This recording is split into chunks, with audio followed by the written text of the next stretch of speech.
सर्वप्रथम सम्पूर्ण मेरा आमा बुवा दाजुभाइ तथा दिदीबहिनीहरूले मेरो युट्युब च्यानललाई सब्स्क्राइब गरिदिनु होला। म देशभरमा रहेको अन्याय र अत्याचारको विरुद्धमा चाहिँ तपाईहरू समक्ष यस्ता समाचारहरू सम्प्रेषण गरिरहन्छु जो चाहिँ पत्रकारहरूले गर्न नसकेका कुराहरू मैले आम मेरो युट्युब च्यानलबाट गरिरहेको हुन्छु र तपाईले मलाई साथ र सपोर्ट कतिको दिनुहुन्छ भन्ने कुरा रहेको छ। म आज धनगढी उपमहानगरपालिकामा रहेको भूमि सुधार तथा तपाईको नापी कार्यालय मालपोत कार्यालयमा गएको थिएँ।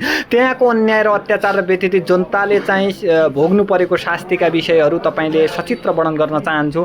जनताले सहज ढङ्गले चाहिँ सेवा सुविधा पाएका छैनन्, सेवा पाउनुपर्ने सेवाहरू पाएका छैन र जनताहरूले चाहिँ एकदमै अप्ठ्यारो परिस्थितिमा भएर काम गर्नुपर्ने परिस्थिति सिर्जना भएको छ। कुनै कार्यालयमा चाहिँ तपाईको चाहिँ कुनै कोठामा चाहिँ कर्मचारी छैनन् भने तपाईको बाहिर पाल टाँगेर बसिराख्नु भएका चाहिँ यो एउटा होला नि त। त्यहाँ परिधिभित्र रहेका व्यक्तिहरूले त्यहाँ बस्न पाउने, कसैले त्यहाँ वकिलहरूले कागज लेख्दाखेरि आफ्नो मनपरी ढङ्गले चाहिँ असुल्ने गरेका छन्। तपाईको कसैले 1500, कसैले 2000, कसैले 5000, कसैले 3000, कसैले 3500 एउटा कागज लेखे बापत लिने गरेका छन्। यसरी चाहिँ अनि तपाईको जग्गा बिक्री वितरण सम्बन्धित जग्गा धनीले चाहिँ जग्गा बिक्री गर्दैन कि बीचमा बिचौलियाहरू लागेर चाहिँ जग्गा बिक्री वितरण गरिरहेको हुन्छ। उसले खाने रकम कति हो त? एउटा सामान्य एउटा चाहिँ के अरे नागरिकले कमाएको पैसालाई जग्गा दलाली गरेर अकुत सम्पत्ति कमाउनेहरू तपाईले यसरी हेर्नुहोस् कि तपाईको चाहिँ के अरे तपाईले उनीहरूले चाहिँ के अरे तपाईको 10 लाखदेखि 20 लाखसम्म चाहिँ जग्गामा चाहिँ दलाली गरिराखेका हुन्छन्। यो दलाली गर्न चाहिँ बन्द गर्नु पर्यो। सरकारले यहाँको स्थानीय सरकारको यो जिम्मेवारी हो। कसै अरूका जग्गा बिक्री वितरण गरिदिए बापत उसले 10 लाखदेखि 20 लाखसम्म कमाउन पाइन्छ। यसरी हेर्नुहोस् तपाईले कार्यालयको पछाडि नापा कार्यालयको कति फोहोर बनाइराखेको छ।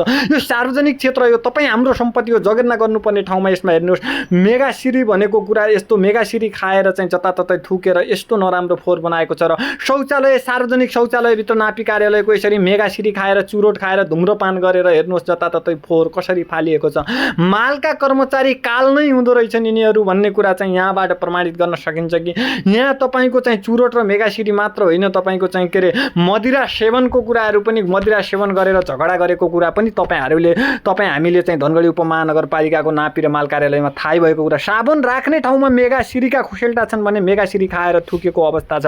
यस्तो अवस्था कसले सिर्जना गर्यो? कर्मचारीले यो विषयमा कारबाही गर्नुपर्ने ठाउँमा झनै कर्मचारी आफै चाहिँ लापरवाही छन् र कर्मचारी आफैले यस्ता कामहरू गरिराख्यो। तपाईँ हामी बिचमा चाहिँ यस्ता कुराहरू चाहिँ आगोतै गराउन चाहन्छु। यो कसले गर्यो? चुरोट खाएर तपाईँको चाहिँ धुम्रपान गर्ने हेर्नुहोस्, तपाईँको चाहिँ हाम्रो स्वास्थ्यमा हानिकारक गर्ने चिजहरू सार्वजनिक कार्यालयमा गर्न पाइन्छ त?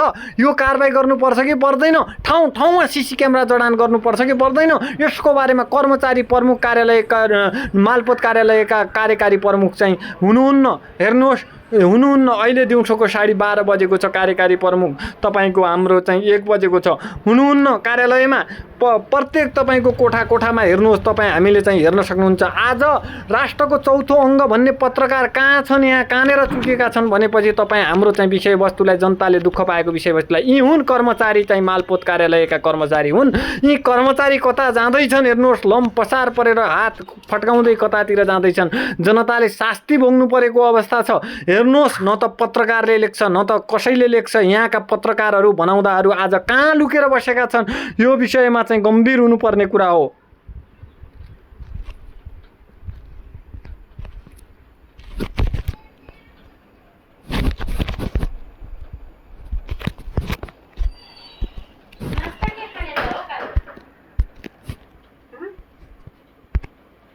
नाश्ता क्या खाइस